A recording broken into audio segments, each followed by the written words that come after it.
बिहार का चुनाव इस बार किसी फिल्मी स्टोरी से कम नहीं लग रहा। मसलन आए दिन कुछ न कुछ लोक लुभावन घोषणाएं हो रही हैं। अब महागठबंधन के मुख्यमंत्री उम्मीदवार तेजस्वी यादव ने किसानों को लेकर बड़ी घोषणा कर दी है।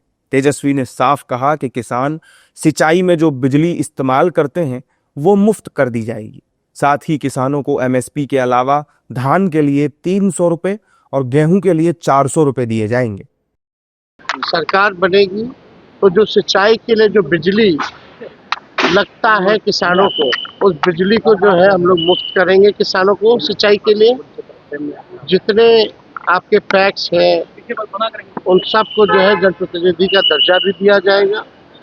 और जो गेहूं और धान जो लिया जाता है, जो एमएसपी जो है, धान का एमएसपी के अतिरिक्त 300 रुपये और गेहूं का एमएसपी के अतिरिक्त 400 रुपये जो है हम लोग करेंगे। तेजस्वी यादव ने यह नई घोषणा कर दी, लेकिन उनके बड़े भाई तेज प्रताप ने उनकी घोषणा को बच्चों वाली बात करार दे दिया। ये बच्चा है वो, चुनाव बाद उसको झुनझुना पकड़ाएंगे। ये बच्चा है वो, चुनाव बाद उसको झुनझुना पकड़ाएंगे। तेज प्रताप के अलावा एनडीए नेता भी तेजस्वी की घोषणा को लेकर उन पर हमलावर हैं। एनडीए नेता मरता क्या न करता वाली बात कहकर तेजस्वी पर तंज कस रहे हैं। देखिए, जब तेजस्वी जी को मालूम है कि अब जीतना नहीं है तो मरता क्या ना करता, पर ये सब जुमले हैं, ये सब वादों से कुछ नहीं होगा। जनता ने 20 साल में जो पाया है वो ज़मीनी हकीकत में पाया है। जनता को हवा हवाई वादों से कोई मतलब नहीं है।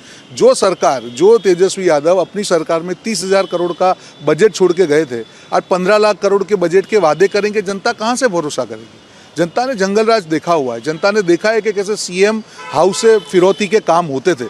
तो जनता, हमारी बहनें, हमारी माताएं कभी भी बिहार में वो जंगल राज के सपने से भी डर जाती है कि अगर ये हुआ तो क्या होगा, तो वो नहीं चाहेगी।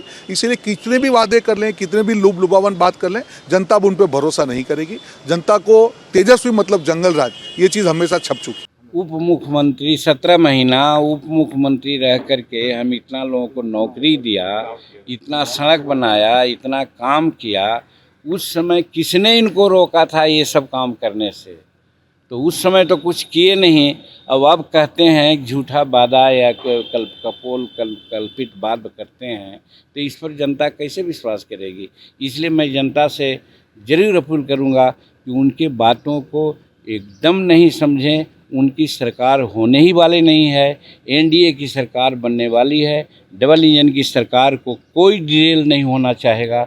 इसलिए बिहार के मतदाता इतना पढ़े लिखे समझदार हो गए हैं कि अपनी प्रगति पर कोई कुल्हाड़ी नहीं चलाएंगे। खैर, चुनाव है तो घोषणाएं भी होंगी, लेकिन सवाल है कि क्या प्रैक्टिकली ये पॉसिबल है? ये भी बिहार की जनता देखेगी और समझेगी। आपको बताएं तो बिहार में पहले चरण का प्रचार थम चुका है। अब 6 नवंबर को बिहार के 18 जिलों के मतदाता वोटिंग करेंगे।